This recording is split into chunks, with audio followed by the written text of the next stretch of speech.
বাংলার গ্রাউন্ডে তাদের বন্ধুদেরকে দিয়ে কাজ করাইবার তারা পায়াপাড়া করছে। অ্যাডভোকেট সাইফুল ইসলামের হত্যাকাণ্ড এর একই অংশ।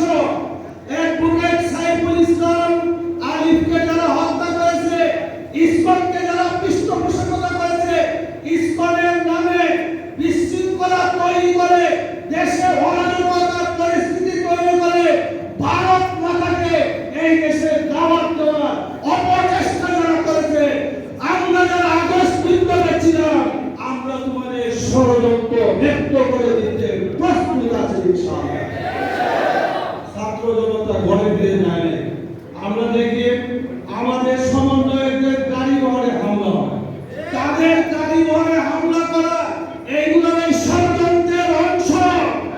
সুতরাং মনে রাখতে হবে, তোমরা যখন বাংলার মসজিদে সকল ক্ষমতা নিয়ে কাজ করে যখন পারো নাই, এখন আর আমাদের মধ্যে ফাটল ধরে তোমরা দিবা শব্দ দেখো না, বাংলার মানুষ তোমাকে আবার ফিরিয়ে আনবে।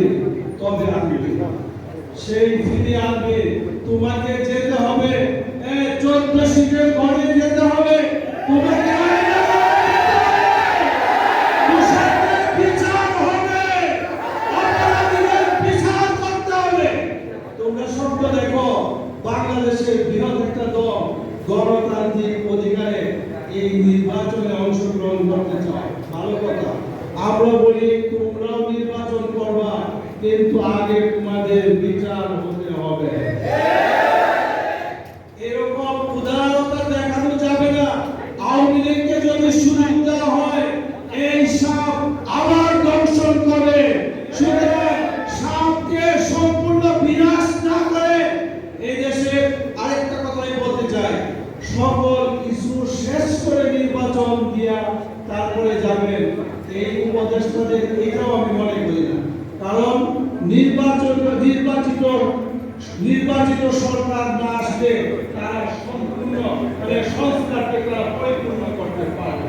সুতরাং জরুরি ভিত্তিতে যতটুকু সংস্কার প্রয়োজন তা করে অতি তাড়াতাড়ি দেশের মানুষের নির্বাচিত গণপ্রতিনিধির হাতে ক্ষমতা হস্তান্তর করার আহ্বান জানিয়ে আমার বক্তব্য শেষ করছি। আল্লাহ হাফেজ।